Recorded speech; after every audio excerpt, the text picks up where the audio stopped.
Pois é, o Mota mencionou a escala 6 por 1, né? Também tem uma notícia que indica o que poderia acontecer caso essa medida seja implementada.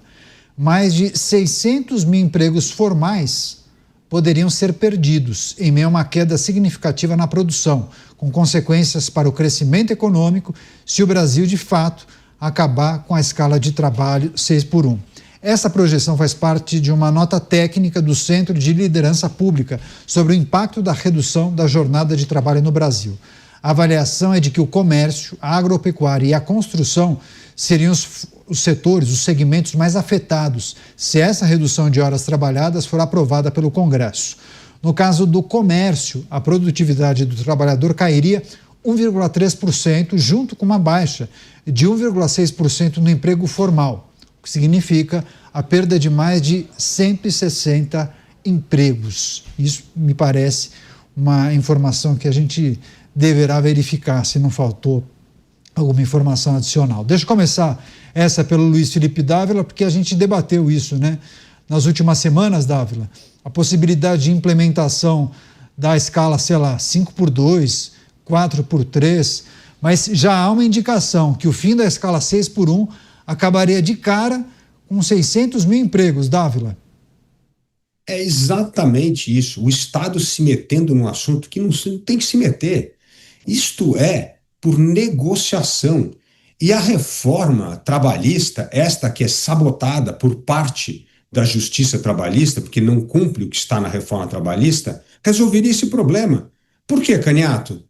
A reforma trabalhista determinou 3 coisas. Primeiro, o negociado vale sobre o legislado. Você pode negociar o que você quiser, quantas horas de trabalho, quantos dias de descanso, não precisa do governo. Isto é um contrato entre empregador e empregado.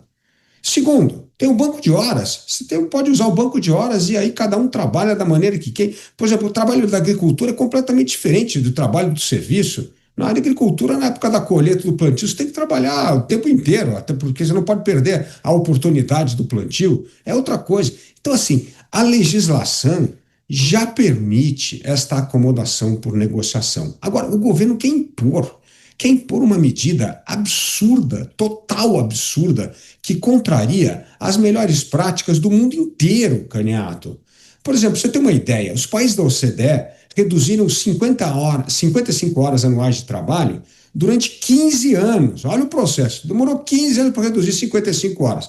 Nos Estados Unidos, reduziram 11 horas anuais em 15 anos. Agora, a tal da PEC, essa PEC da esquerda que não sabe fazer conta, quer reduzir cerca de 421 horas abruptamente e sem negociação. Veja que absurdo. Isso vai aumentar o emprego informal, vai acabar com a formalização do trabalho, vai ter um impacto gigantesco. Como eu já mencionei aqui várias vezes, o professor Pastore fez um estudo sobre isso que mostra que, vamos dizer assim, o salário de uma pessoa, R$ 2.200 por uma jornada de 220 horas. O custo dela, então, é R$ 10 por hora. Aí, com essas 180 horas mensais, vai pular para 12. Isso é um aumento de 22%, gente. Isso é um absurdo. E vai quebrar o setor público, porque vai ter que ter jornada extra, contratar gente extra. Então, é um absurdo, é uma medida completamente descabida, populista e que desrespeita a regra existente. Já existe uma regra. Deixa o mercado funcionar. Deixa empregador e empregado determinar como cada um e em que condição quer trabalhar.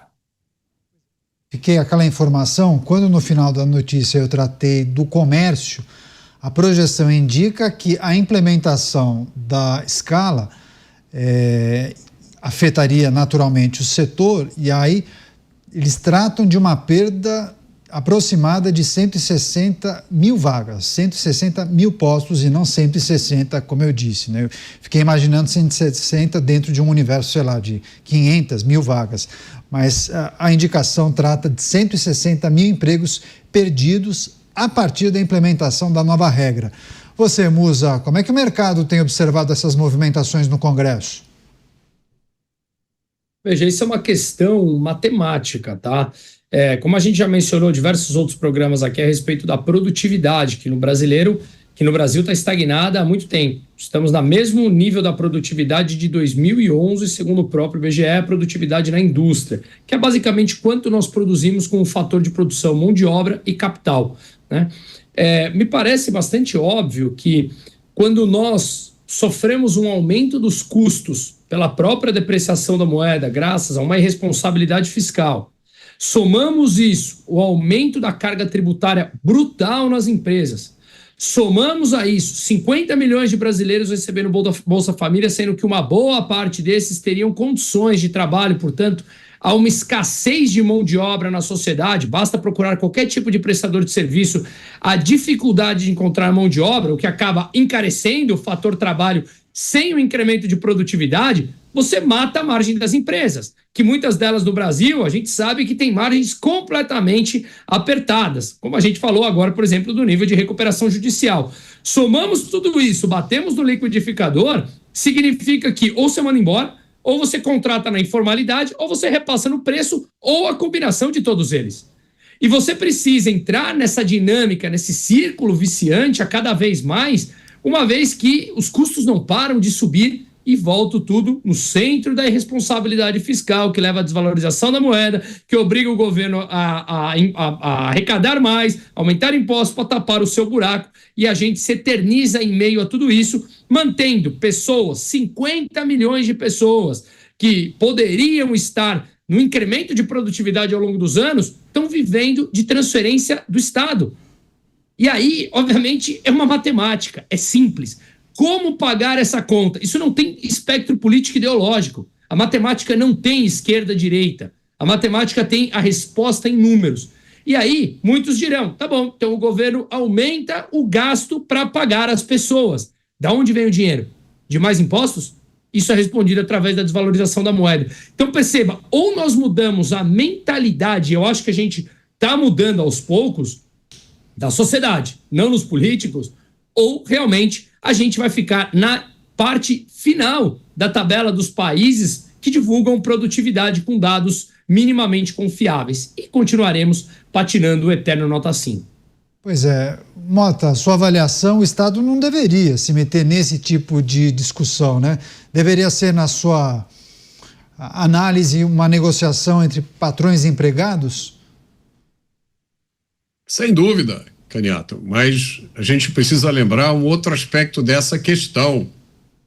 Esse projeto está sendo discutido e corre o risco de ser aprovado no Congresso mais conservador da história, hein? Nunca esqueçam disso. E aí eu vou dar um voto aqui ligeiramente divergente do meu colega Bruno, porque eu acho que existe uma diferença fundamental entre o que a gente chama de esquerda e o que a gente chama de direita. Eu acho que a característica mais essencial da esquerda é a ignorância dos fundamentos econômicos. O esquerdista verdadeiro, raiz, ele acredita no planejamento centralizado da economia. Isso aí é desde os socialistas utópicos, passando pelos socialistas científicos, os socialistas fabianos. Socialista que é socialista acha que é o Estado, o governo, que tem que decidir o que vai ser produzido, quanto as coisas vão custar e quem pode comprar.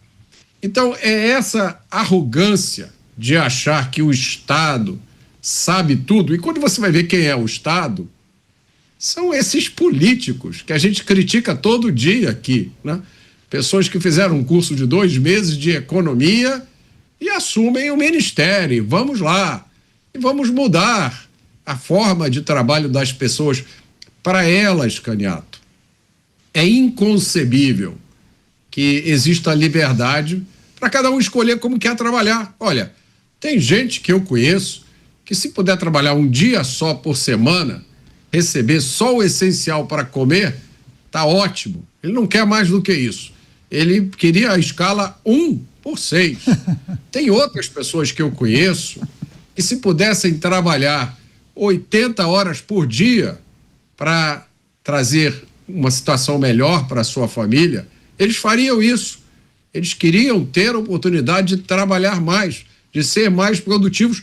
Cada um tem a sua expectativa da vida. Algumas pessoas têm responsabilidade de sustentar uma família, outras não têm.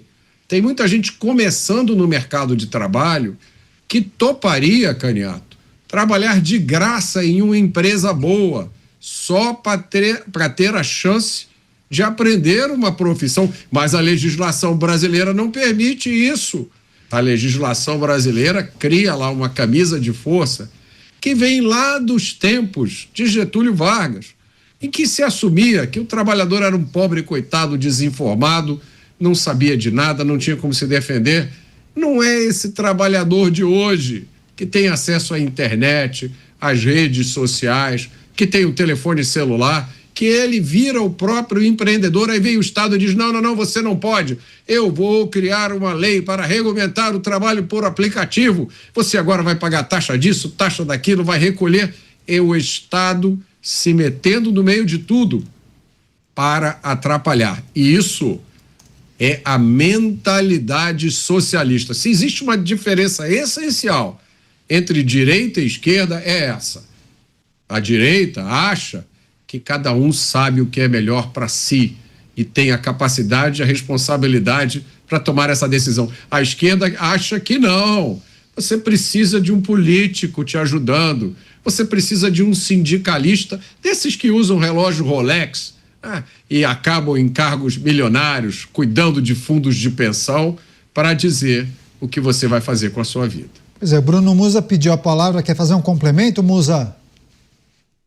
Rapidamente, Motar, concordamos 200%. O que eu quis dizer que não tem ideologia é a matemática. Apenas isso. De resto, integralmente de acordo contigo.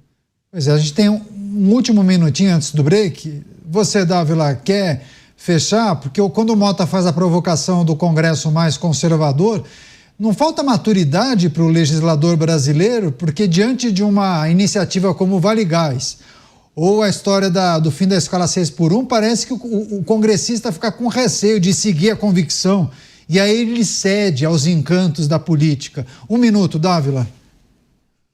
O Brasil tem o Congresso mais centrão do mundo e corporativista do mundo, e só pensa na próxima eleição, e aí abre-se a comporta da demagogia e aprova esse projeto como esse Vale Gás. Agora, tocando nesse ponto tão importante que nós estamos discutindo aqui, veja só a estimativa do professor José Pastore. Além dos 600 mil empregos que perderiam com essa medida absurda e populista, nós teríamos uma redução do PIB de 6,2%, segundo o cálculo do professor José Pastore. Ou seja, isso impacta na queda da produtividade, quando a gente devia estar investindo no aumento da produtividade, como sempre lembra o Musa. Vai reduzir o PIB, vai reduzir o número de emprego informal. Por que querem aprovar esse negócio?